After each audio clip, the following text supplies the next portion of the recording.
Bueno, acá estoy haciendo un video para explicar el tema que es mecanismo de parto en presentación cefálica de vértice.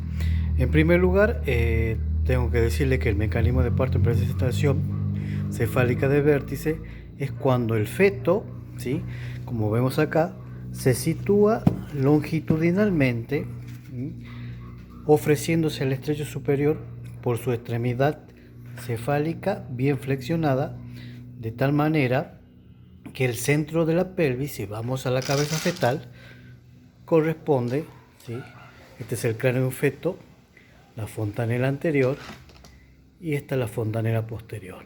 Entonces, de tal manera, esta es la flexión, que el centro de la pelvis corresponde a la fontanela posterior. Ya sabemos nosotros que lo que es situarse longitudinalmente es cuando, ¿sí?, el eje mayor del feto, que es el dorso fetal, está perpendicular al eje materno. Entonces vuelvo a repetir que la presentación cefálica de vértice es cuando el feto se ofrece de manera longitudinal, ofreciendo su extremidad cefálica al estrecho superior de la pelvis. Entonces, el feto o el móvil fetal presenta tres porciones importantes que tenemos que estudiarlo. En primer lugar, el móvil fetal sabemos que no tiene un comportamiento, digamos, pasivo, sino que tiene un comportamiento dinámico en el momento del trabajo de parto, porque tiene movilidad. Es decir, la movilidad que tiene el feto es a nivel de la cabeza, mediante la flexión. Es decir, esta parte que es el mentón toma contacto con el esternón.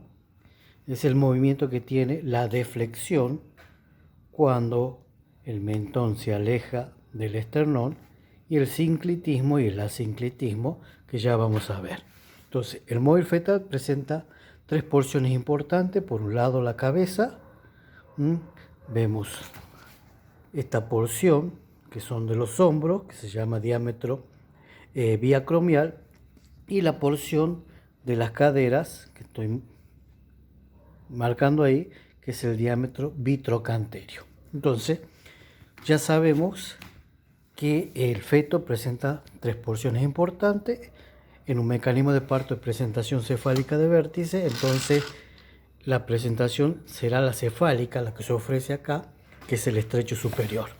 Y bueno, acá vemos, ¿sí?, la pelvis femenina.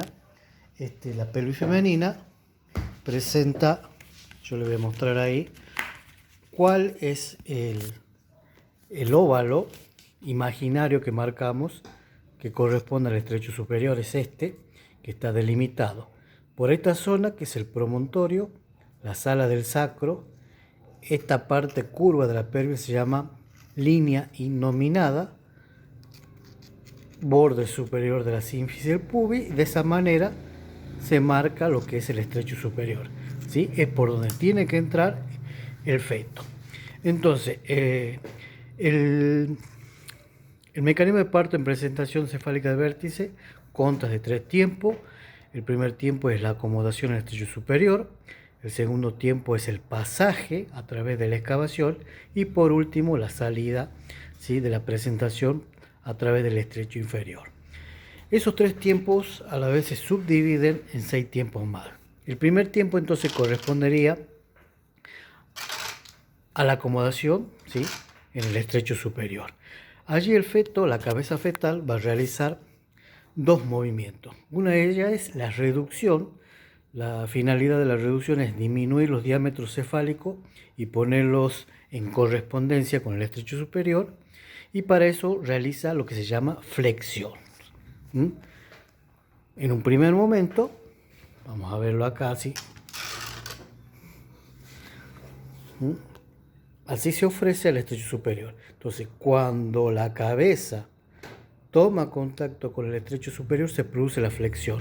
Entonces, la flexión, acá lo voy a mostrar, es cuando el esternón, el mentón digo, toma contacto con el esternón.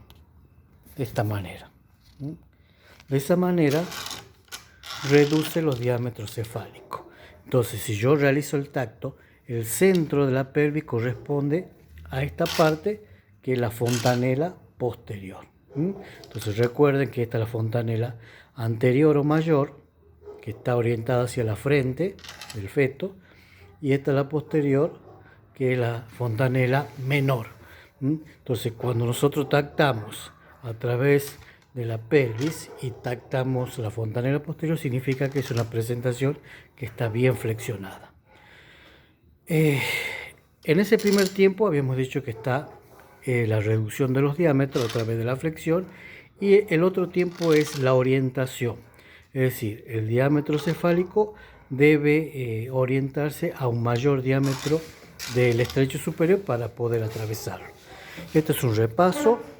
Teníamos que los diámetros del estrecho superior, teníamos los diámetros antero-posteriores, ¿se acuerdan? Los que iban desde el sacro al pubis, los diámetros oblicuos que van de la articulación sacroilíaca a esta parte que se llama eminencia iliopectínea, y los diámetros transversos que unen ambas líneas inominadas. Entonces, los mayores diámetros en el estrecho superior tenemos el diámetro transverso y el oblicuo izquierdo. Entonces, la cabeza lo que va a hacer es elegir ya sea un diámetro oblicuo o un diámetro transverso para poder atravesar el estrecho superior. Entonces, ese sería el primer tiempo. Entonces, vamos a hacerlo así. La cabeza llega, elige un diámetro y desciende. El segundo tiempo se denomina descenso y encaje. El descenso y encaje se produce por la acción de las contracciones uterinas. Entonces, la cabeza va a atravesar el estrecho superior de dos maneras. Se llama asinclitismo o sinclitismo. ¿Qué significa esto? Que la cabeza puede pasar con sus parietales simultáneamente. A eso llamamos sinclitismo, cuando ambos parietales pasan simultáneamente. Y el asinclitismo es cuando primero pasa un parietal y el otro de esa manera. Es como un badajo de campana. Entonces, la presentación a través de las contracciones se va a producir el descenso hasta que llega al tercer plano de Hodge, en donde decimos que la presentación está encajada.